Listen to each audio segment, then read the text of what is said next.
Hello बच्चों, good morning. और सब ठीक ठाक? चलिएगा, मैकेनिक्स का हम एक चैप्टर स्टार्ट कर रहे हैं, वेक्टर एनालिसिस। ठीक है, प्रॉपर तरीके से ध्यान से सुने आप।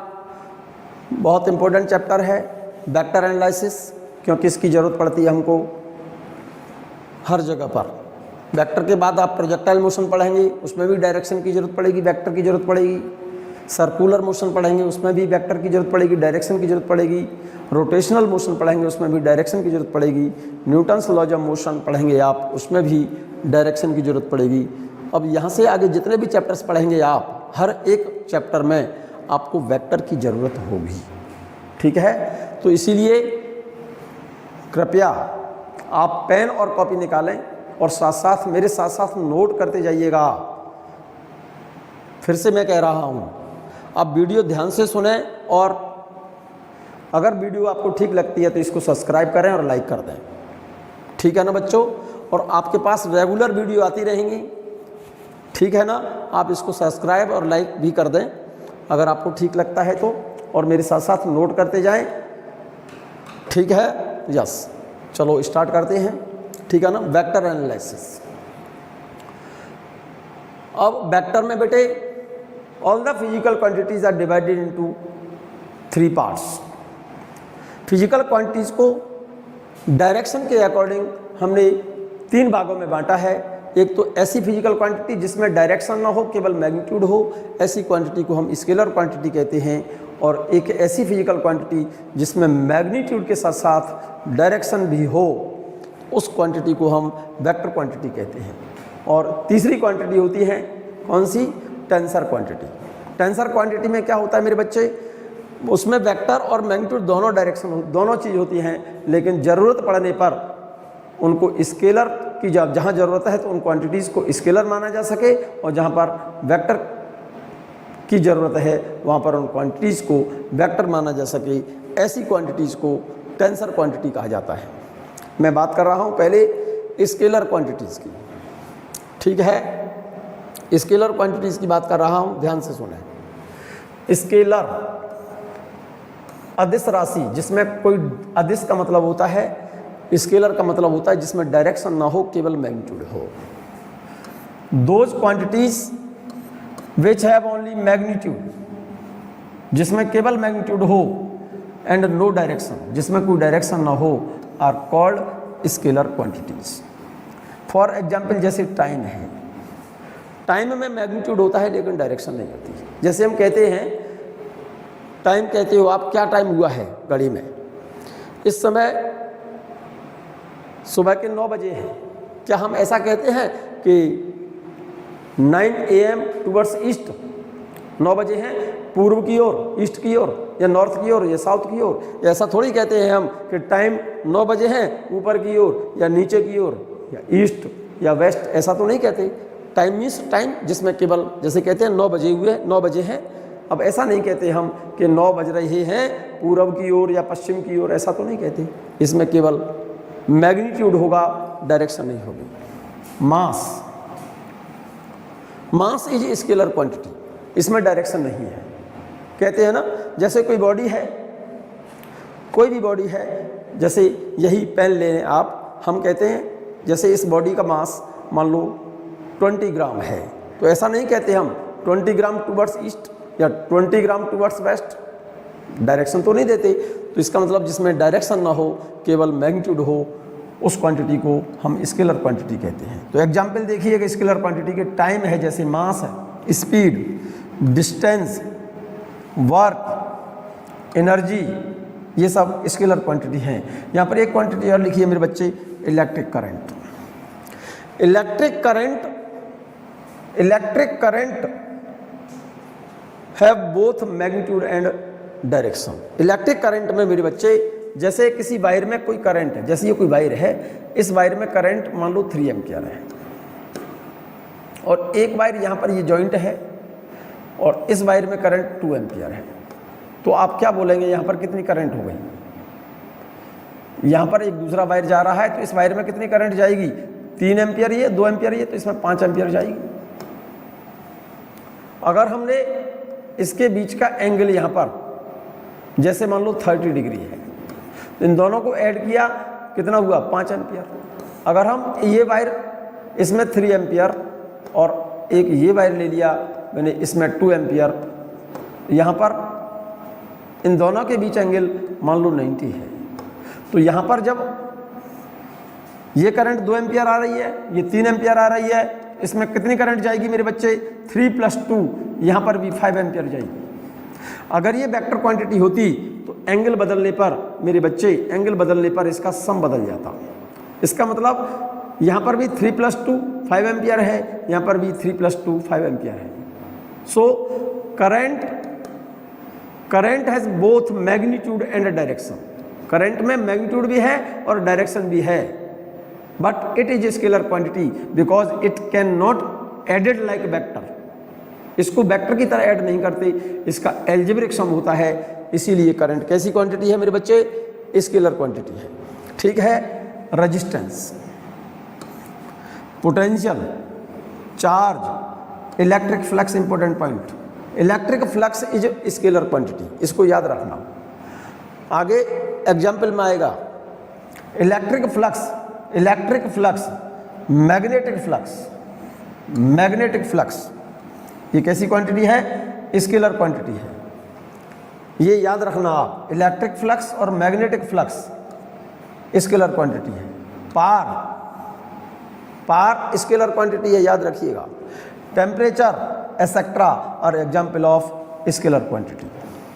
इट कैन बी एडेड और सबट्रैक्टेड एल्जेब्रिकली, मतलब जो स्केलर क्वांटिटी होंगी इनको with proper sign it can be added और सबट्रैक्टेड एल्जेब्रिकली, मतलब इनमें इनका एडिशन और सब्ट्रैक्शन हम विद प्रॉपर साइन करते हैं। एल्जेब्रिकली का मतलब विद प्रॉपर साइन ऐड और सब्ट्रैक्ट करते हैं।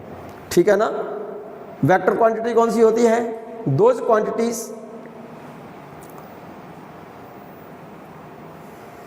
वेक्टर क्वांटिटी कौन सी है बेटे, those quantities which has magnitude and direction both and obey law of parallelogram of vectors. Law of parallelogram क्या है बेटे, ये एडिशन जब हम अभी पढ़ाएंगे आपको, वेक्टर को ऐड या सब्ट्रैक्ट जब करते हैं हम तो उसमें एक नियम लगता है, कौन सा बेटा, law of parallelogram of vectors. Law of parallelogram of vectors क्या है ये मैं समझा देता हूं यहीं पर थोड़ा सा। जैसे एक वेक्टर ए और एक वेक्टर बी, तो इन दोनों का एडिशन a + b जो होगा, लॉ ऑफ पैरेललोग्राम का मतलब होता है इस वेक्टर के पैरेलल ये वेक्टर और इस वेक्टर के पैरेलल ये वेक्टर, ये पैरेललोग्राम बन गया। तो इन दोनों का जो एडिशन होगा वो इसके डायगोनल से जाएगा बेटा। ये जो वेक्टर होगा this plus this a + b होगा, a + b वेक्टर को लॉ ऑफ पैरेललोग्राम बोलते हैं इसे। इस वेक्टर के पैरेलल ये वाला वेक्टर, b के पैरेलल ये, तो ये पैरेललोग्राम बन गया।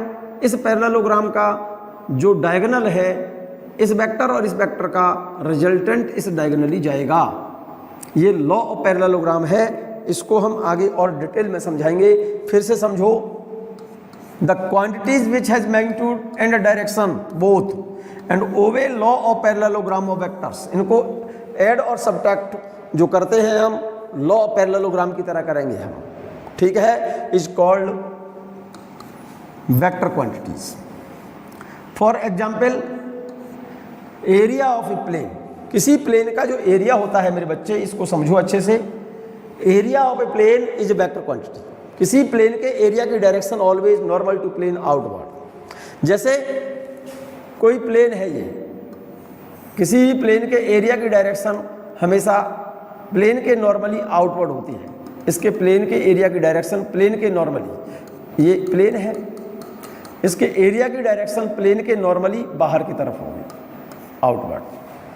जैसे हमने कहा ये कोई प्लेन है, ठीक है ना, तो इस प्लेन के एरिया की डायरेक्शन प्लेन के नॉर्मली आउटवर्ड, इसकी डायरेक्शन प्लेन के नॉर्मली आउटवर्ड, इसकी डायरेक्शन इस प्लेन के नॉर्मली बाहर की तरफ आउटवर्ड। किसी भी प्लेन के एरिया की डायरेक्शन प्लेन के नॉर्मली बाहर की तरफ होती है। क्लियर है। किसी भी प्लेन के एरिया की डायरेक्शन प्लेन के नॉर्मली किसी भी प्लेन के एरिया की डायरेक्शन प्लेन के नॉर्मली बाहर की तरफ होती है। ठीक है। डिस्प्लेसमेंट पूरा लिख लेना इसे, displacement, force, acceleration, momentum, weight of the body, temperature gradient, electric field intensity, torque. Torque कैसी क्वांटिटी है? वेक्टर क्वांटिटी है। मूवमेंट ऑफ फोर्स को टॉर्क बोलते हैं। टॉर्क मूवमेंट ऑफ फोर्स को बोला जाता है torque. Angular velocity, angular acceleration etcetera are example of vector quantity. ठीक है, ठीक। The vector which has a rotational effect is called axial vector. ऐसे वेक्टर जो रोटेशनल इफेक्ट शो करते हैं। The vector which has a rotational effect is called an axial vector. The vector which has a rotational effect is called an axial vector. For example, angular velocity, torque, angular momentum, angular acceleration are example of axial vector. ठीक है। And the vectors which has a directional effect is called polar vector. ऐसे vector क्या बेटा? The vectors which has a rotational effect is called an axial vector. जो rotational effect show करते हैं कौन से वेक्टर कहलाते हैं? एक्सियल वेक्टर कहलाते हैं। ठीक है। फॉर एग्जाम्पल, जैसे हम ये कहें आपसे ये कोई पार्टिकल है और ये पार्टिकल इस तरह से सर्कुलर मोशन कर रहा है, इसका मतलब इस एक्सिस के अबाउट ऐसे रोटेट कर रहा है। ठीक है ना। तो इस पार्टिकल का ये पार्टिकल सर्कल में घूम रहा है, सर्कुलर मोशन कर रहा है, इस एक्सिस के अबाउट रोटेट कर रहा है। तो इस पार्टिकल के अंदर क्या बेटा? एंगुलर एक्सेलरेशन है along the axis of rotation. जैसे पार्टिकल एंटी क्लॉक घूम रहा है, ये पार्टिकल का जो घूमने का एरो की डायरेक्शन मैंने शो किया है एंटी क्लॉकवाइज। तो इस पार्टिकल के अंदर एंगुलर वेलोसिटी है, एंगल पर घूमने की वेलोसिटी, एंगुलर वेलोसिटी की डायरेक्शन इसके जिस प्लेन में घूम रहा है उस प्लेन के एक्सिस की तरफ। यहां पर ये पार्टिकल एंटी क्लॉकवाइज घूम रहा है तो देखिएगा राइट हैंड फिंगर्स जिधर रोटेट कर रही है ना बॉडी, उस डायरेक्शन में फिंगर्स कर्ल कर दो, थंब उसके एक्सियल वेक्टर को शो करेगा। जैसे ये पार्टिकल एंटी क्लॉक घूम रहा है तो इस पार्टिकल के अंदर एंगुलर वेलोसिटी इस डायरेक्शन में होगी along the axis of rotation. Particle के अंदर एंगुलर वेलोसिटी है, एंगुलर वेलोसिटी अगर बदल रही है तो एंगुलर एक्सेलरेशन होगा अलोंग द एक्सिस। इस पर टॉर्क अप्लाई हो रहा है, इस पर टॉर्क अप्लाई हो रहा है तो डायरेक्शन ऑफ टॉर्क, ठीक है ना, एंटी क्लॉकवाइज रोटेशन में डायरेक्शन टॉर्क की क्या होगी? Along the axis of rotation. इसका मतलब जो physical quantity rotational effect show करती है वो कैसे वेक्टर होते हैं? एक्सियल वेक्टर होते हैं, उनकी direction along the axis of rotation. जैसे ये पार्टिकल ऐसे घूम रहा है इस प्लेन में, तो इस पार्टिकल के अंदर जो एंगुलर वेलोसिटी है, एंगुलर एक्सेलरेशन है, या इस पर टॉर्क एक्ट हो रहा है, या इसका एंगुलर मोमेंटम है, उनकी direction along the axis of rotation होगी, या तो बाहर की तरफ, या अलोंग द एक्सिस इनवर्ड, या फिर along the axis outward. Axial vector कहलाते हैं। कौन से वेक्टर कहलाते हैं? Axial vector. And the vectors which has a directional effect is called a polar vector। जैसे वेलोसिटी, जैसे कोई पार्टिकल चल रहा है डायरेक्शनल इफेक्ट शो करता है, ये पार्टिकल ऐसे जा रहा है इस डायरेक्शन में, कौन सा इफेक्ट शो कर रहा है? The vector which has the directional effect is called polar vector। इसका मतलब जिस वेक्टर की डायरेक्शन along the मोशन, जिस डायरेक्शन में पार्टिकल चल रहा है वही डायरेक्शन शो कर रहा है। वेलोसिटी की डायरेक्शन, डिस्प्लेसमेंट की डायरेक्शन यही होगी। इस पर अगर पार्टिकल पर फोर्स एक्ट हो रहा है तो फोर्स की डायरेक्शन भी यही होगी। फोर्स लग रहा है तो इसमें एक्सेलरेशन होगा, तो यही डायरेक्शन किसकी होगी? एक्सेलरेशन की होगी। जो वेक्टर डायरेक्शनल इफेक्ट शो करते हैं उनको बोला जाता है मेरे बच्चे कौन से वेक्टर? Polar vector. जो डायरेक्शनल इफेक्ट शो करेंगे पोलर वेक्टर कहलाते हैं, और जो वेक्टर रोटेशनल इफेक्ट शो करते हैं वो कौन से वेक्टर कहलाते हैं बेटा? एक्सियल वेक्टर कहलाते हैं। कौन से वेक्टर कहलाते हैं? Axial vector. ठीक है, मैं बात कर रहा हूं तीसरी क्वांटिटी कौन सी है बेटा? Tensor quantity. ऐसी quantity which are neither scalar nor vector, जो न तो स्केलर हो न ही वेक्टर हो, ऐसी क्वांटिटीज को बोला जाता है कौन सी क्वांटिटी? Tensor quantity. आप इसको इनके नाम याद रखना। Tensor quantity which are the neither scalar nor vector, जो न तो स्केलर हो न वेक्टर हो, टेंसर क्वांटिटी कहलाएंगी। जरूरत पड़ने पर उनको वेक्टर भी माना जा सके और जरूरत पड़ने पर उनको स्केलर माना जा सके, ऐसी क्वांटिटीज को क्या कहते हैं? टेंसर क्वांटिटी कहते हैं। For example moment of inertia, आगे एक चैप्टर आएगा रोटेशनल मोशन, उसमें मोमेंट ऑफ इनर्शिया पढ़ाया जाएगा। ठीक है, bulk modulus, Young modulus, bulk modulus, modulus of rigidity are example of tensor quantity. ठीक है, विशेष इंपॉर्टेंट नोट मैं बता चुका हूं, किसी भी प्लेन का एरिया वेक्टर क्वांटिटी है। किसी प्लेन का एरिया कैसी क्वांटिटी है मेरे बच्चे?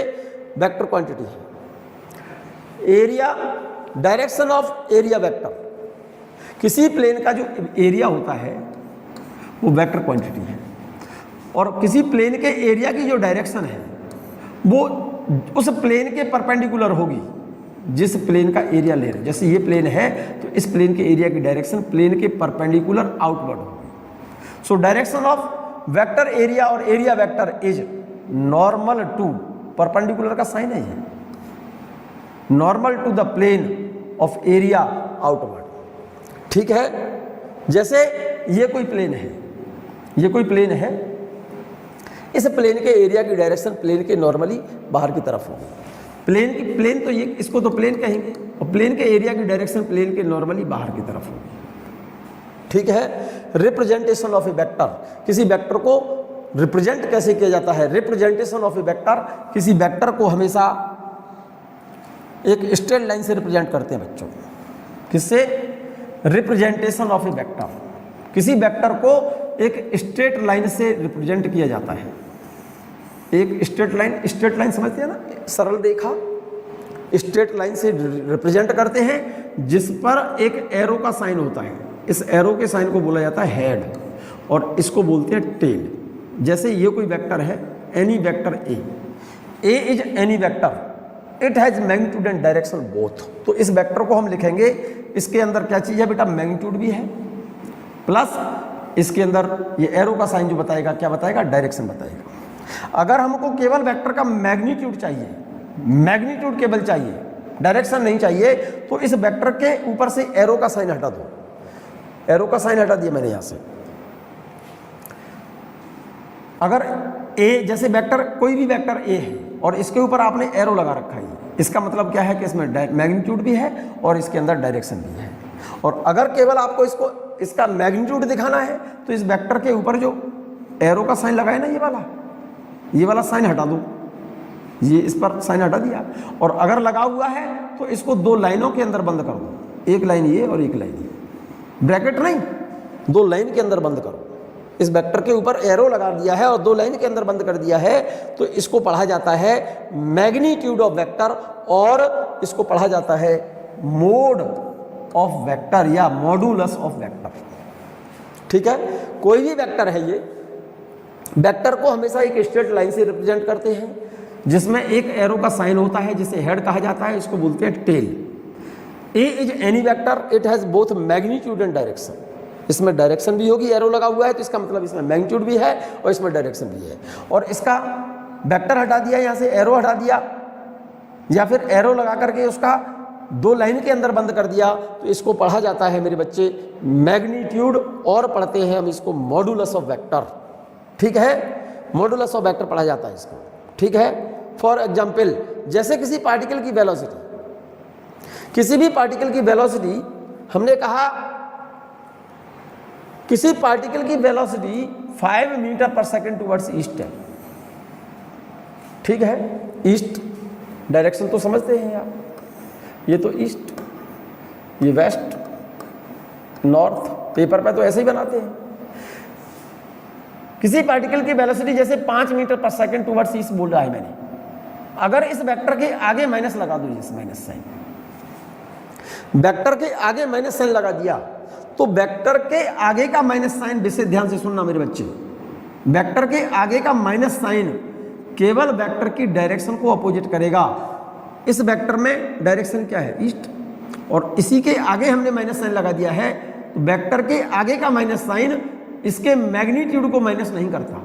इसका मैग्नीट्यूड कितना है, 5 मीटर पर सेकंड, तो इसका भी मैग्नीट्यूड 5 मीटर पर सेकंड होगा, लेकिन इसमें माइनस लगा हुआ है। इसका मतलब क्या है कि इस वेक्टर की डायरेक्शन इस वेक्टर के अपोजिट है, और इस वेक्टर की डायरेक्शन क्या है, ईस्ट, तो इसकी डायरेक्शन क्या हो गई, मैग्नीट्यूड तो सेम है 5 मीटर पर सेकंड, लेकिन डायरेक्शन हो गई ईस्ट की अपोजिट, क्या हो गई, ईस्ट की अपोजिट वेस्ट। ठीक है ना। वेक्टर के आगे का माइनस साइन वेक्टर की डायरेक्शन को अपोजिट करेगा, लेकिन मैग्नीट्यूड को चेंज नहीं करता। लिख दिया है, but magnitude is same, that is magnitude of vector v is equal to magnitude of vector minus v का मैग्नीट्यूड क्या होगा बेटा, सेम होगा। 5 मीटर पर सेकंड लिया है आपने, कोई जरूरी थोड़ी है 5 मीटर पर सेकंड लगे, हम तो 10 लेंगे, इसको क्या कर लोगे तुम। मेरी बात समझ आ रही है ना बच्चों, यस, ठीक है। मैं बात कर रहा हूं कोलिनियर, कोलिनियर और कोप्लेनर। कोलिनियर हम किसको बोलते हैं, कोलिनियर और कोप्लेनर, अगर दो वेक्टर एक दूसरे के पैरेलल हैं तो उनको बोलते हैं कोलिनियर या पैरेलल वेक्टर। कोलिनियर या if two vectors are parallel to each other, parallel to each other, then these two vectors are called parallel vector और कोलिनियर वेक्टर। कोप्लेनर कौन से होते हैं बेटे, कोप्लेनर जो एक ही प्लेन में हो। The vectors which lies in the same plane are called coplanar. जो प्लेन, जो वेक्टर एक ही प्लेन में स्थित हो, एक ही प्लेन में लाई करें, वो वेक्टर कहलाते हैं कोप्लेनर। एक ही प्लेन में, कोई भी प्लेन ले लो, जैसे यही बोर्ड ले लो, तो इस बोर्ड में मैंने एक वेक्टर ये बना दिया, एक वेक्टर ऐसे बना दिया, एक वेक्टर मैंने ऐसे बना दिया, एक वेक्टर ऐसे बना लिया, तो एक ही प्लेन में जो वेक्टर लाई करते हैं उन वेक्टर को बोला जाता है, जो एक ही सिंगल प्लेन में है, कोप्लेनर बोलते हैं। ठीक है ना। ऑर्थोगोनल वेक्टर और परपेंडिकुलर, ऐसे दो वेक्टर जिनके बीच का एंगल कितना हो, 90 डिग्री, एक दूसरे के क्या हो, परपेंडिकुलर हो, ऐसे वेक्टरों को दो वेक्टर एक दूसरे के परपेंडिकुलर हो तो उन वेक्टर को बोला जाता है ऑर्थोगोनल वेक्टर, या फिर उनको बोलते हैं कौन से vector, perpendicular vector. Equal vector, if two vectors are equal in magnitude and same in direction, अगर ऐसे दो वेक्टर जिनका मैग्नीट्यूड भी सेम और डायरेक्शन भी सेम हो, ऐसे वेक्टर को बोलते हैं हम इक्वल वेक्टर। क्लियर है। कैसे वेक्टर, ऐसे वेक्टर जिनका मैग्नीट्यूड भी सेम, जैसे एक वेक्टर ए और एक वेक्टर बी, इन दोनों का मैग्नीट्यूड भी सेम और डायरेक्शन भी सेम। जैसे ये वेक्टर ए और एक वेक्टर बी, इस वेक्टर की डायरेक्शन और इस वेक्टर की डायरेक्शन सेम है, जितना मैग्नीट्यूड ए का है उतना ही मैग्नीट्यूड बी का है, तो ऐसे दो वेक्टरों को हम कैसे बोलते हैं, इक्वल वेक्टर बोलते हैं। Same magnitude and same direction, then these two vectors है called equal vector. Opposite vector, when two vectors equal in magnitude but opposite in direction, ऐसे दो वेक्टर जिनका मैग्नीट्यूड तो सेम हो लेकिन डायरेक्शन इनकी क्या हो, अपोजिट। वेक्टर ए इधर है, वेक्टर बी इधर है। अगर इस वेक्टर ए को मैंने वेक्टर बी के बराबर लिखना है तो हमने क्या किया है, वेक्टर बी के आगे आपने क्या लगाया, इस बी के आगे माइनस साइन लगा दो तो ये वेक्टर पलट करके इधर हो जाएगा ना, तो वेक्टर ए वेक्टर माइनस बी के बराबर है। Vector A equal to minus B, इसका मतलब क्या हो गया, but magnitude of vector A and magnitude of vector minus B, इसका मतलब क्या हुआ, ऐसे दो वेक्टर जिनका मैग्नीट्यूड तो बराबर हो लेकिन डायरेक्शन क्या हो, जस्ट अपोजिट, ऐसे वेक्टरों को क्या बोलते हैं मेरे बच्चे, अपोजिट वेक्टर। ठीक है ना। नल वेक्टर, नल वेक्टर ऐसा वेक्टर, क्या बेटा, null vector, A vector of zero magnitude is called null vector. For example, null vector की बात कर रहे हो आप, जिसका मैग्नीट्यूड जीरो हो। नल का मतलब जीरो से ये होता है। Null vector, A vector of zero magnitude is called null vector. For example, zero velocity, जैसे हमने कहा किसी पार्टिकल की वेलोसिटी, ये कोई पार्टिकल है, इसकी वेलोसिटी मान लो 5 metre per second towards east है, ठीक है ना। एक वेक्टर ये रहा, इसकी velocity 4 metre per second towards east है, ये तो समझ में आ गया। इसका मैग्नीट्यूड 5 है, इसका मैग्नीट्यूड 4 है। ऐसा वेक्टर जिसकी velocity 3 metre per second towards east, समझ गए ना मेरी बात को, मैं क्या कहना चाह रहा हूँ, आप समझना मेरी बात को। ऐसा वेक्टर जिसका magnitude 2 metre per second towards east, ऐसा वेक्टर जिसका magnitude 1 metre per second towards east, ठीक है। ऐसा वेक्टर जिसका मैग्नीट्यूड 0.5, कम नहीं हो सकता क्या, 0.5 metre per second towards east, 0.5 से कम 0.4, 0.3, 0.2, 0.1, ठीक है ना। और ऐसा वेक्टर जिसका मैग्नीट्यूड कितना हो, 0 metre per second towards east. ये वेक्टर है 0 मैग्नीट्यूड जिसका 0 हो, जिसमें डायरेक्शन है लेकिन मैग्नीट्यूड नहीं, ऐसे वेक्टर को हम क्या, किसी पार्टिकल की वेलोसिटी 5 मीटर पर सेकंड है, 4 मीटर पर सेकंड है, 3 मीटर पर सेकंड है, 2 मीटर पर सेकंड है, क्या उसकी 0 मीटर पर सेकंड नहीं हो सकती? हो सकती है। ऐसा वेक्टर जिसका मैग्नीट्यूड क्या हो, 0 हो, लेकिन उसमें डायरेक्शन, जैसे वेलोसिटी किसी पार्टिकल की 5 metre per second towards east थी, उसी पार्टिकल की वेलोसिटी 4 मीटर पर सेकंड रह गई, कम होते होते पता चला कितनी हो गई, टूवर्ड्स, चल तो ईस्ट की तरफ रहा था और फाइनली जाकर के वो स्टॉप हो गया। तो इसका मतलब क्या हो गया, final velocity of the particle become 0 metre per second towards east. और ऐसा वेक्टर जिसका मैग्नीट्यूड क्या हो बेटे, 0 हो, ऐसे वेक्टर को बोला जाता है क्या बेटा, नल वेक्टर। कौन सा वेक्टर बोला जाता है, null vector. A vector of 0 magnitude is called null vector. जैसे 0 वेलोसिटी है, 0 फोर्स है, 0 displacement etcetera are example of null vector.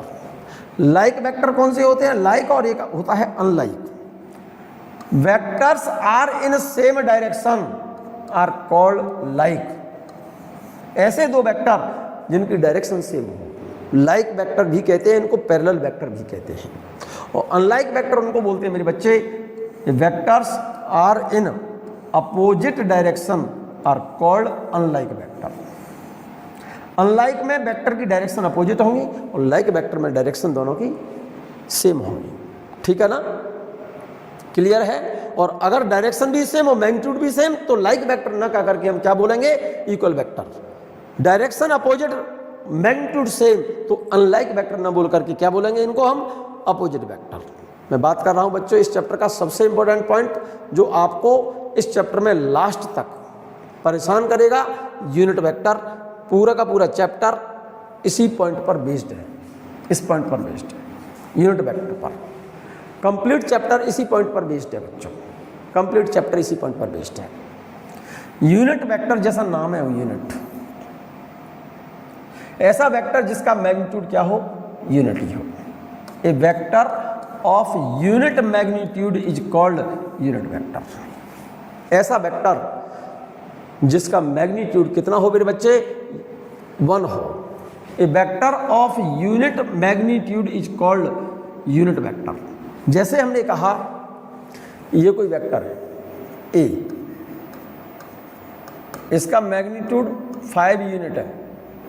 जो भी, या हम ये कहें आपसे, जैसे कोई वेक्टर है ये और इसको मैंने वेलोसिटी बोला है 5 metre per second towards east, ठीक है। इसका मतलब ये जो वेक्टर है इसको मैंने कौन सा वेक्टर बोला है, वेलोसिटी बोला है, और इसका मैग्नीट्यूड कितना बताया है मैंने, 5 metre per second towards east.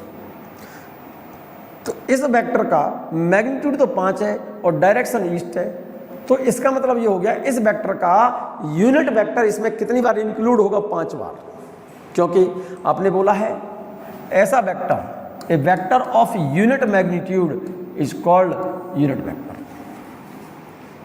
हमने कहा ये कोई वेक्टर है v, इसका magnitude 5 metre per second towards east है। इसका मतलब इस वेक्टर का यूनिट वेक्टर इसमें 5 बार इंक्लूड होगा, तो इसके मतलब 1, 2, 3, 4 और 5। मैं इस वेक्टर को यहां से लेकर के यहां तक इसका मैग्नीट्यूड 5 है बच्चों, तो इसको मैंने इक्वल 5 भागों में डिवाइड कर लिया। जैसे ये टोटल मैग्नीट्यूड 5 है और यहाँ से यहाँ तक एक एक्स्ट्रा वेक्टर है जिसका मैग्नीट्यूड 1 है, तो इसका मतलब ये क्या हो गया, इतना हिस्सा ये वाला जो वेक्टर है इस वेक्टर का यूनिट वेक्टर है, इस वेक्टर का यूनिट वेक्टर है। तो ये इतना जो पार्ट है ये इस पूरे वेक्टर का यूनिट वेक्टर है। इसका मतलब इस यूनिट वेक्टर की डायरेक्शन वही होगी जिसका यह यूनिट वेक्टर है। ये यूनिट वेक्टर किसका है, इस v का। तो ये जो वेक्टर बोला है आपने, यूनिट वेक्टर बोला है v का, तो इस वेक्टर का मैग्नीट्यूड तो 1 होगा और इसकी डायरेक्शन वही होगी जो इस वेक्टर की है, और इस वेक्टर की डायरेक्शन क्या है, ईस्ट। इसका मतलब इस वेक्टर के यूनिट वेक्टर की डायरेक्शन भी वही होगी जो इस वेक्टर की है, v की है। इस वेक्टर का यूनिट, किसी भी वेक्टर के यूनिट वेक्टर को जब शो करते हैं हम, तो उसके ऊपर एरो न लगा करके हम ऐसे कैप लगाते हैं बच्चों, ठीक है ना। इस पूरे वेक्टर का इतना पार्ट यूनिट वेक्टर है, ये वाला यहां से लेकर के यहां तक, ये भी तो यूनिट वेक्टर ही है, यहां तक भी मैग्नीट्यूड 1 है, यहां से यहां तक ये भी इसी का यूनिट वेक्टर है, यहां से यहां तक यह भी इसी का यूनिट वेक्टर है, यहां से यहां तक यह भी उसी का यूनिट वेक्टर है। तो इसमें यूनिट वेक्टर, इस वेक्टर का यूनिट वेक्टर कितनी बार इंक्लूड है, जितना इसका मैग्नीट्यूड है। इसका मैग्नीट्यूड 5 है तो ये 5 बार शामिल है। देखो 1 2 3 4 5, अगर इसका मैग्नीट्यूड 4 होता तो 4 बार इंक्लूड होता। इसका मतलब किसी वेक्टर का यूनिट वेक्टर का मैग्नीट्यूड तो 1 हुआ और उस यूनिट वेक्टर की डायरेक्शन वही होगी जिसका यह यूनिट वेक्टर है, ठीक है। फॉर एग्जाम्पल, जैसे हमने कहा ये कोई वेक्टर ए और इस वेक्टर का यूनिट वेक्टर ये वाला है ए कैप, मतलब ए कैप, ये कैप लगा दी है हमने। यूनिट वेक्टर पर हमेशा ऐसे कैप लगाते हैं बच्चों, और इसका मैग्नीट्यूड देखेंगे तो ये तो डायरेक्शन शो कर दी, और इसमें ये क्या शो कर दिया मैंने, मॉडुलस। लाइनों के 2 लाइन के अंदर बंद कर दो। वेक्टर ए के यूनिट वेक्टर का मैग्नीट्यूड कितना हुआ, 1, और इस यूनिट वेक्टर का मैग्नीट्यूड तो 1 हो गया, और इसकी डायरेक्शन वही है जो इस वेक्टर की डायरेक्शन है। इसका एरो देखो और इस वेक्टर, पूरे वेक्टर का एरो देखो, दोनों सेम डायरेक्शन में है। इस वेक्टर ए का यूनिट वेक्टर ये, इसका मैग्नीट्यूड 1, और इस पूरे वेक्टर का मैग्नीट्यूड, पूरे वेक्टर का मैग्नीट्यूड क्या है, इस वेक्टर का मैग्नीट्यूड ए है। जरा ध्यान से सुनिएगा। यूनिट वेक्टर को हम जैसे वेक्टर ए का यूनिट वेक्टर ए कैप से शो करते हैं और इसको एन कैप से शो करते हैं बच्चों। तो किसी भी वेक्टर के यूनिट वेक्टर को या तो हम एन कैप से शो करते हैं, यहां लिखो 1 का, और एन कैप, ये नहीं। किसी भी वेक्टर के यूनिट वेक्टर को आपने किसी जैसे वेक्टर ए है तो ए का यूनिट वेक्टर ए कैप लिखा है, या फिर हमको हर एक कॉमन वर्ड एन कैप से शो करते हैं। कैप है, ये कैप का साइन है। तो किसी भी वेक्टर का यूनिट वेक्टर हम या तो एन कैप से शो करते हैं, ये ए का शो करना है, या उस वेक्टर का नाम दे करके ए कैप, ये यूनिट वेक्टर है, ठीक है ना। ए कैप और N cap is unit vector of vector A. इस वेक्टर ए का यूनिट वेक्टर ए कैप या फिर एन कैप, और इसका मैग्नीट्यूड, यूनिट वेक्टर का मैग्नीट्यूड कितना लिखेंगे हम, 1, और इसकी डायरेक्शन क्या लिखेंगे, ये किसी वेक्टर के यूनिट वेक्टर की डायरेक्शन वही होगी जिसका यह यूनिट वेक्टर है, ठीक है ना। यहां पर लिख दिया है मैंने, देखो ये रहा। जैसे आपने लिखा एन कैप या ए कैप इस वेक्टर का यूनिट वेक्टर है, आपने लिखा है एन कैप और A cap is unit vector of vector A, और इसका मैग्नीट्यूड कितना है मेरे बच्चे, मैग्नीट्यूड लिखेंगे तो इस पर क्या लगा देंगे, मॉडुलस।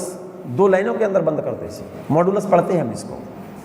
मैग्नीट्यूड इसका 1 हो गया। Direction of vector A and unit vector of A R same, मतलब वेक्टर ए की डायरेक्शन जो है वही यूनिट वेक्टर की होगी, या ऐसे कहो यूनिट वेक्टर ए की डायरेक्शन, ए कैप की डायरेक्शन और वेक्टर ए की डायरेक्शन सेम होगी, क्योंकि यह ए कैप इसी वेक्टर का यूनिट वेक्टर है, और जिसका यह यूनिट वेक्टर है इसकी डायरेक्शन वही होगी जिसका यह यूनिट वेक्टर है। तो इसलिए direction of A, vector A and unit vector A R same. Clear है बात। मैग्नीट्यूड अगर उसका 1 है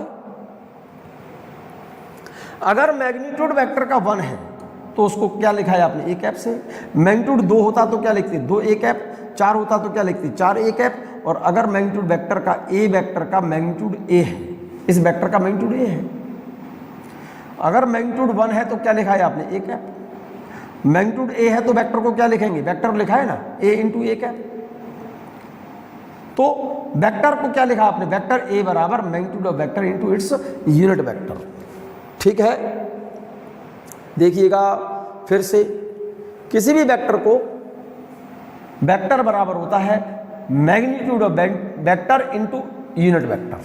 तो वेक्टर, ये तो वेक्टर है और ये क्या चीज़ है, उस वेक्टर का यूनिट वेक्टर है, ये मैग्नीट्यूड है वेक्टर का। ये वेक्टर बराबर magnitude of vector into unit vector. Unit vector निकालना है तो यूनिट वेक्टर बराबर होता है, यूनिट वेक्टर निकालना है तो इस ए कैप को, ए कैप निकालना है तो मैग्नीट्यूड को नीचे ले लो, तो ए वेक्टर ए अपॉन वेक्टर का मैग्नीट्यूड, तो यूनिट वेक्टर बराबर क्या हो गया, वेक्टर।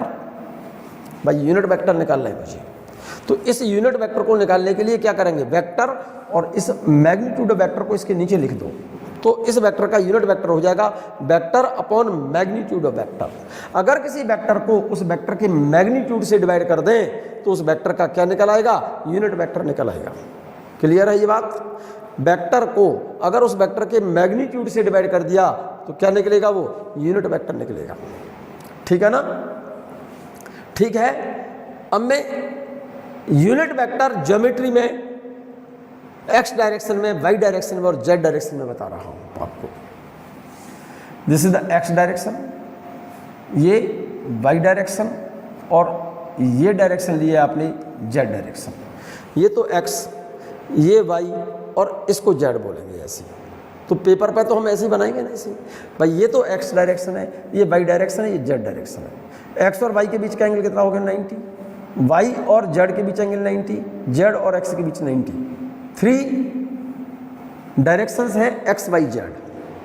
हमने अगर इस डायरेक्शन को एक्स माना है, इसको वाई माना, इसको जेड माना, तो देखो ये एक्स, ये वाई और ये जेड, कुछ भी मान लो एक्स वाई जेड। इसको एक्स कह रहे हो, इसको वाई कह रहे हो, इसको जेड बोल रहे हो, तो एक्स और वाई के बीच एंगल 90, वाई और जेड के बीच एंगल 90, जेड और एक्स के बीच एंगल 90। क्लियर है। इन एक्स डायरेक्शन यूनिट वेक्टर आई कैप से शो करते हैं बच्चों हम। एक्स डायरेक्शन में यूनिट वेक्टर को आई कैप से, वाई डायरेक्शन में यूनिट वेक्टर को जे कैप से, और इस जेड डायरेक्शन में, इस डायरेक्शन में, इस डायरेक्शन को, इस वाली डायरेक्शन को पेपर पर हमने यहाँ शो किया है, इस डायरेक्शन में यूनिट वेक्टर को के कैप से।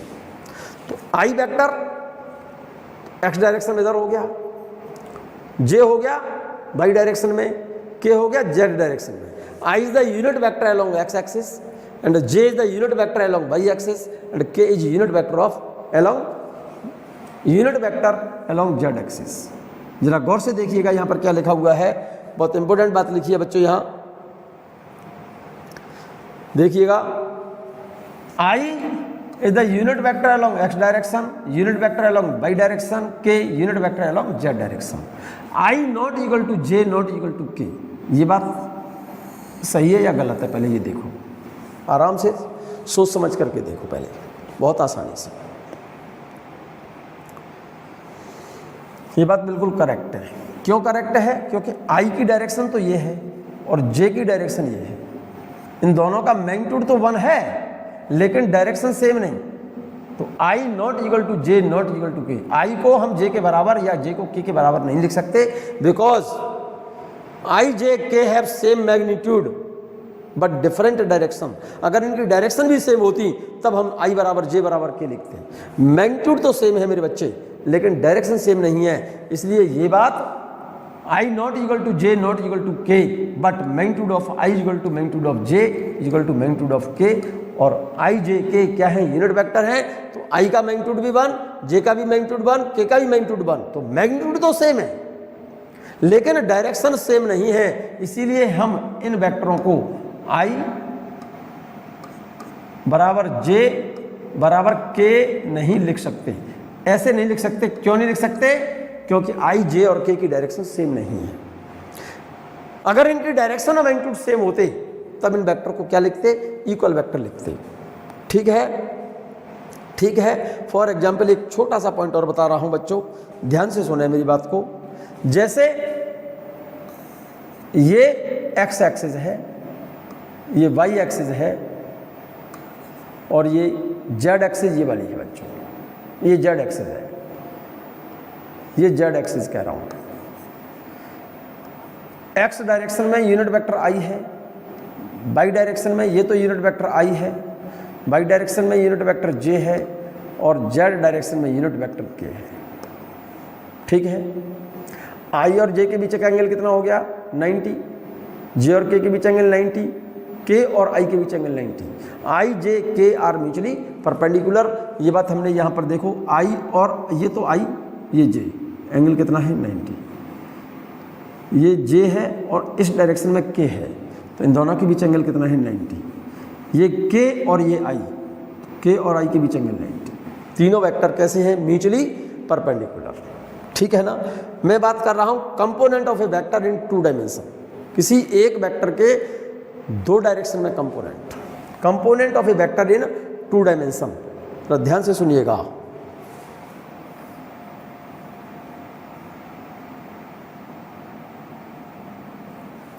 विशेष ध्यान से सुनिएगा, जिसकी मुझे हर जगह ज़रूरत पड़ेगी। आपको ये लेक्चर कम से कम 2-3 बार सुनना होगा बच्चों आपको, तभी आपको ये साथ साथ पेन से नोट भी करते जाएंगे, आपको 100% क्लियर होगा निश्चित रूप से, बशर्ते आप इसको 1-2 बार सुन लें। Component of A vector in 2 dimension, जैसे ये कोई वेक्टर है ए, ये वाला दिख गया, ये एक्स डायरेक्शन है, ये वाई डायरेक्शन है। तो इस वेक्टर के 2 कंपोनेंट, ये जो वेक्टर है एक्स एक्सिस से मान लो ये थीटा एंगल बना रहा है, ठीक है ना। तो एक काम करो, इस वेक्टर के हेड से एक नॉर्मल गिरा दो इधर, तो ये नॉर्मल इस एक्सिस पर जितनी डिस्टेंस काटेगा ये यहाँ से लेकर यहाँ तक की, इसको बोलेंगे हम इस वेक्टर का एक्स डायरेक्शन में कंपोनेंट। इस वेक्टर के हेड से एक नॉर्मल इधर गिरा दो, तो वाई डायरेक्शन पर जो कंपोनेंट ये काटेगा, ये वाली डिस्टेंस, इस वेक्टर का ये कंपोनेंट तो हो गया एक्स डायरेक्शन में ए एक्स, और इस वेक्टर का ये कंपोनेंट हो गया वाई डायरेक्शन में ए वाई। ठीक है। आपने लिखा है A X is the component of vector A in X direction and A Y component of vector A in Y direction. Vector A can resolve into 2 components mutually perpendicular to each other. X और Y direction में component करने हैं मुझे, तो इसलिए लिखा हुआ है मेरे बच्चे, वेक्टर ए ये वाला can be resolve into 2 components, 2 mutually perpendicular direction X and Y. इस वेक्टर ए के 2 कंपोनेंट करने हैं म्यूचुअली परपेंडिकुलर कंपोनेंट, एक तो एक्स डायरेक्शन में, एक वाई डायरेक्शन में। एक्स डायरेक्शन में ए का component A X, Y direction में ए का कंपोनेंट ए वाई। ऐसे नोट कर लो इसे। और ये वेक्टर का एंगल मैंने दिखाया है एक्स एक्सिस से, इसे नोट करो पहले। Here A X is component of vector A along X direction. A X क्या है? हियर ए एक्स, ये वाला A X component of vector A along X axis. पहली बात तो ये समझ लो, किसी वेक्टर के कंपोनेंट म्यूचुअली परपेंडिकुलर होते हैं। तो इस वेक्टर ए का ये वाला कंपोनेंट ए एक्स है एक्स डायरेक्शन में, ये लिखा है मैंने, A X component of vector A along X direction and A Y component of vector A along Y direction, इस डायरेक्शन में। तो जरा गौर से देखना, इस वाले एंगल, ये एंगल कितना है थीटा, और ये एंगल कितना होगा 90 माइनस थीटा। तो जरा इस कंपोनेंट को निकालना है इसको आपको, तो इस ट्रायंगल में जरा देखना, इस वाले ट्रायंगल में ये तो निकालना है ए एक्स, बेस हो गया ना ये तो, और ये वेक्टर दिया हुआ है हमारे लिए ए एक्स अपॉन ए, बेस अपॉन हाइपोटेन्यूज क्या होता है? कॉस होता है मेरे ख्याल से, कॉस थीटा। तो ए एक्स बराबर क्या हो गया? ए कॉस थीटा हो गया शायद। क्लियर हो गई होगी बात? ए एक्स बराबर ए कॉस थीटा होगा। अब जरा इस ट्रायंगल को देखो, इस वाले ट्रायंगल, ये तो समझ में आ गया होगा। इस वाले ट्रायंगल में इस वाले ट्रायंगल में ये कंपोनेंट निकालना था, ये तो ऊपर ले लिया। इस वेक्टर का निकालना है तो ये वेक्टर हमें मालूम है, ये नीचे ले दिया। तो इस वाले ट्रायंगल में ये तो हो गया बेस, ये हो गया परपेंडिकुलर, ये हो गया हाइपोटेनियस। हमें बेस निकालना है। A X upon hypotenuse A given है इक्वल टू क्या होता है कॉस थीटा। तो ए एक्स बराबर ए कॉस थीटा। क्लियर है। अब मैं इस वाले कंपोनेंट को निकालना चाह रहा हूँ, इस वाले कंपोनेंट को। ये एंगल कितना है बच्चों? ये एंगल थीटा है तो ये भी थीटा होगा, ठीक है ना। ये एंगल थीटा है तो ये थीटा होगा। तो इस वाले ट्रायंगल में देखो, इस वाले ट्रायंगल में ये निकालना है, ये तो परपेंडिकुलर, ये बेस और ये हाइपोटेनियस। तो ए बाई बराबर क्या होगा देखो, A Y upon perpendicular by hypotenuse क्या होता है? साइन होता है, साइन ऑफ थीटा। तो A Y equal to A sine theta. दो कंपोनेंट आ गई, ये वाला कंपोनेंट तो आया ये ए एक्स, और ये कंपोनेंट आया ए वाई बराबर ए साइन थीटा। इसको दूसरी लैंग्वेज में समझो बच्चों। देखो वेक्टर ए का कंपोनेंट एक्स डायरेक्शन में किया है, इधर एंगल थीटा है।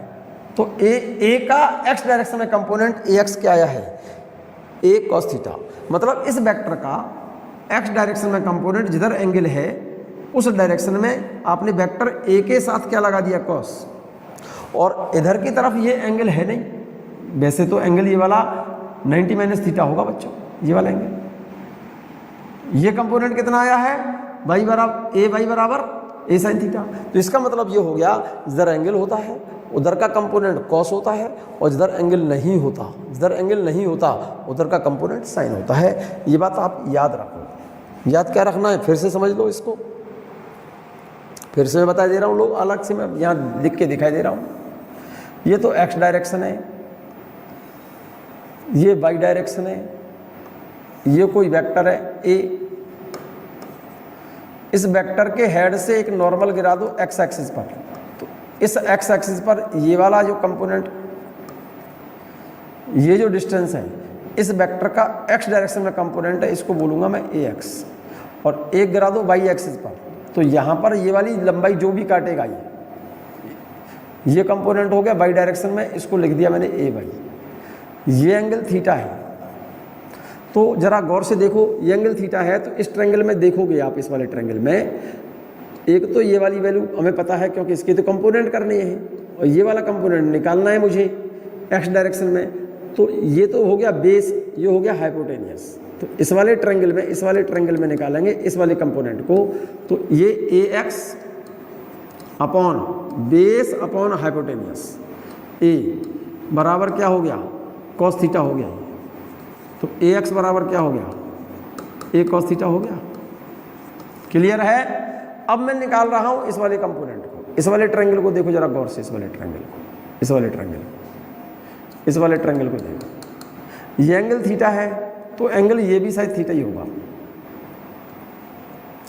तो जरा देखो, जरा इसको निकालना है मुझे, इस एंगल में ए वाई निकालना है अपॉन ये मालूम है मुझे ए इक्वल टू क्या होता है? ये sine theta. Perpendicular by hypotenuse, perpendicular ये रहा, हाइपोटेनियस ये रहा, साइन थीटा। तो ए वाई बराबर क्या हो गया? ए साइन थीटा हो गया।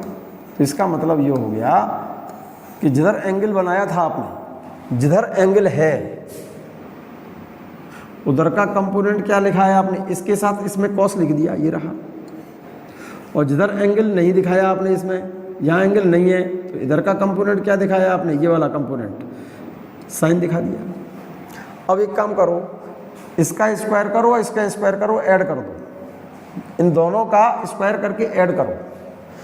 ए X square plus A Y square. देखो जरा, ए एक्स कहाँ है? ये रहा, A X square plus A Y square, A X square plus A Y square equal to इसका स्क्वायर और इसका स्क्वायर ऐड कर दो। ए स्क्वायर, पहले इसको लिख दो, ए स्क्वायर और स्क्वायर करेंगे तो अंदर क्या आ जाएगा? Sine square theta plus cos square theta. अरे भाई, इसका स्क्वायर किया, ए स्क्वायर कॉस स्क्वायर थीटा हो गया, इसका ए स्क्वायर साइन स्क्वायर थीटा हो गया। दोनों को ऐड करेंगे तो ए स्क्वायर कॉमन ले लिया, यहाँ से बच गया साइन स्क्वायर थीटा, यहाँ से बचा कॉस स्क्वायर थीटा। इसकी वैल्यू लिख दूंगा 1, इसकी वैल्यू 1, तो ए की वैल्यू क्या आ जाएगी, ए बराबर root ax² plus ay²। Clear है ये फॉर्मूला, ठीक है। अगर हमको ये एंगल फाइंड करना है, दो कंपोनेंट हमको मालूम है, ये वेक्टर कंपोनेंट पता है और ये मालूम है, और ये एंगल पता करना है, तो एक काम कर लो आप, इस ए वाई को, इस वाले को इससे डिवाइड कर दो, A Y upon A X, दिख रहा है ना, A Y upon A X, this upon this, तो यहाँ कर लो A Y upon A X. A Y कितना है, A sine theta upon A cos theta, A sine theta upon A cos theta, A से ए कैंसिल, इजिकल टू क्या बचा यहाँ पर, tan theta. So tan theta equal to A Y upon A X. ये बात clear है, ये formula आ गया। तो इसका मतलब ये हो गया, जिधर एंगल होता है उधर का कंपोनेंट, जिधर एंगल होता है उधर का कंपोनेंट कॉस होता है, ये रहा, और जिधर एंगल नहीं होता उधर का कंपोनेंट साइन होता है, ये रहा, ठीक है। चलिएगा फॉर एग्जाम्पल देखो जरा यहां से, जैसे हमने कहा ये कोई वेक्टर है, ये कोई वेक्टर है F, force, find out the component of force along X direction and Y direction. ये वाई डायरेक्शन तो माइनस वाई हो गई डायरेक्शन। तो इस वाले फोर्स एफ के दो कंपोनेंट निकालने, एंगल ये दिया हुआ है, तो मैंने बताया था इसके कंपोनेंट निकालने हैं, तो जिधर एंगल होता है उधर उसके साथ कॉस लगा दो।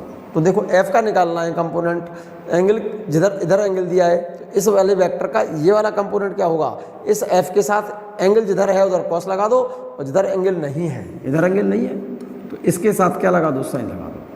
यहाँ पर जैसे वेलोसिटी है, इधर एंगल है, तो इस वेलोसिटी का ये कंपोनेंट क्या लगा दो, इसके साथ कॉस लगा दो, जिधर एंगल नहीं है उधर के साथ क्या लगा दो, साइन लगा दो। क्लियर है ये बात।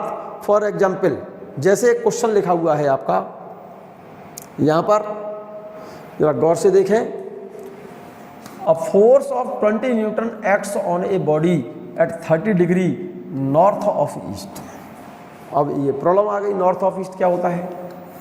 अब इधर देखिएगा, ईस्ट, वेस्ट, नॉर्थ, साउथ, जरा गौर से देखिएगा, ये एंगल 90, हर एक क्वाड्रेंट 90 डिग्री का है। बच्चों ध्यान देना, अगर ये एंगल 45 है तो इस डायरेक्शन को नॉर्थ ईस्ट और ईस्ट नॉर्थ कहा जाता है। इस डायरेक्शन को एंगल 45 है तो ये भी 45 होगा बच्चों, 45 ही होगा ये तो इस डायरेक्शन को नोट करते जाना साथ साथ। इस डायरेक्शन को एंगल 45 की बात कर रहा हूँ मैं, 90 डिग्री का आधा हो गया ना 45, इसको लिखेंगे वेस्ट साउथ और साउथ वेस्ट। नोट कर लो इसे, अगर ये एंगल 45 डिग्री है, ये एंगल 45 डिग्री है, तो ये भी 45 हो गया।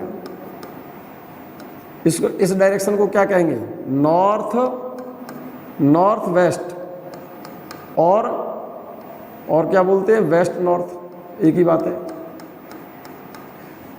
ये वाला डायरेक्शन देखो, ईस्ट नॉर्थ का हो या ईस्ट साउथ और साउथ ईस्ट, इसको क्या कहेंगे, ईस्ट साउथ और साउथ ईस्ट।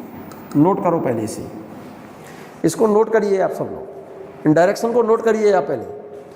ये east west north south 45 degree, अगर क्योंकि हर एक क्वाड्रेंट का एंगल 90 होता है, और अगर एग्जैक्ट बाइसेक्ट कर रहा है, क्वाड्रेंट को बाइसेक्ट करने का मतलब एंगल 45 है, तो इस डायरेक्शन को हम नॉर्थ ईस्ट कहो या फिर ईस्ट नॉर्थ कहो, एक ही बात होगी।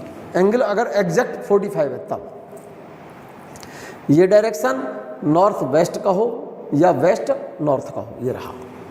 इस वाली डायरेक्शन को वेस्ट साउथ बोलो या फिर साउथ वेस्ट बोल दो, इस वाली डायरेक्शन को ईस्ट साउथ या फिर साउथ ईस्ट, बशर्त ऐसा तभी कहेंगे जब एंगल 45 है। इसको नोट कर लो पहले आप, इसको नोट करिएगा।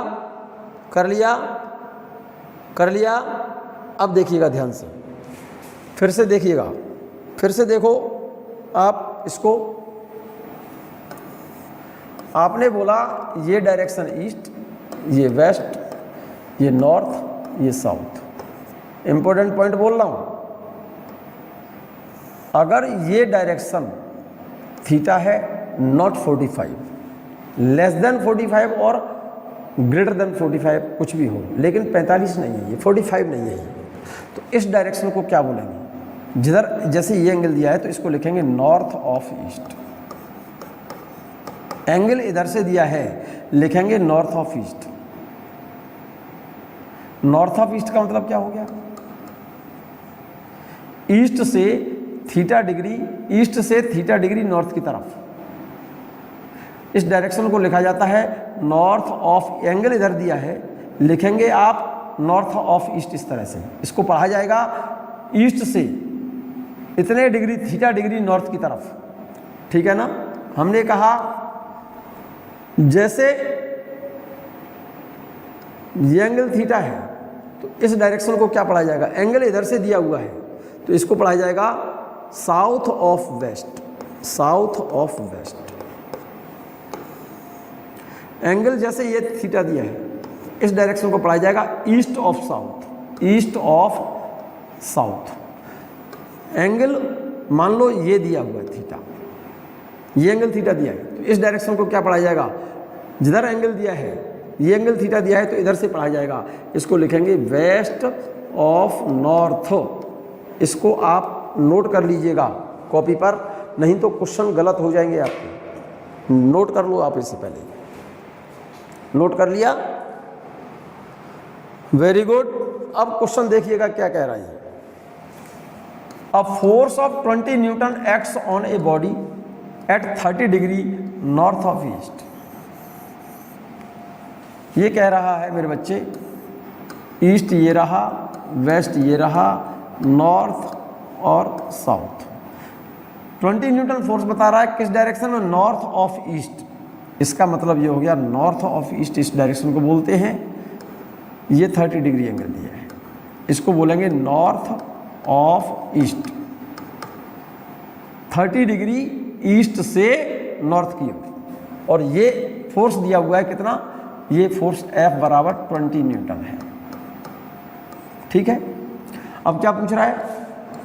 What it's east and north component. इस फोर्स के एक तो ईस्ट की डायरेक्शन में कंपोनेंट पूछ रहा है, ये वाला फोर्स F1 मान लो, और दूसरा पूछ रहा है नॉर्थ की तरफ, ये F2। तो F1 क्या होगा? जिधर एंगल होता है उसके साथ साइन लगा दो। इसमें इस फोर्स में इस फोर्स के कंपोनेंट करने हैं ना, ईस्ट की तरफ, तो क्या माना आपने? F1। तो F1 बराबर क्या होगा? F cos 30, और F2 बराबर होगा F sin 30। तो यही किया मैंने। देखो, इस फोर्स के कंपोनेंट करने हैं, ये एंगल थीटा दिया है, इस फोर्स के साथ क्या लगा दो? कॉस। जिधर एंगल है उधर कॉस लगाते हैं, जिधर एंगल नहीं है उधर क्या लगाते हैं? उसका जिसके कंपोनेंट करने होते उसके साथ साइन लगा दो, और जिधर एंगल है उसके साथ क्या लगा दो? कॉस लगा दो। तो ईस्ट कंपोनेंट कितना हो गया? ईस्ट वाला कंपोनेंट F1 है। F1 बराबर क्या लिखूंगा? F cos theta. F कितना है? 20। थीटा कितना है? 30 डिग्री cos 30। तो रिजल्ट आ गया 10√3 Newton towards east. North component क्या हुआ? ये वाला कंपोनेंट F2। F2 बराबर ये रखा हुआ है, F2 बराबर F sin 30। F2 बराबर F sin थीटा। F कितना है? 20। थीटा कितना है? ये वाला एंगल लेंगे ना।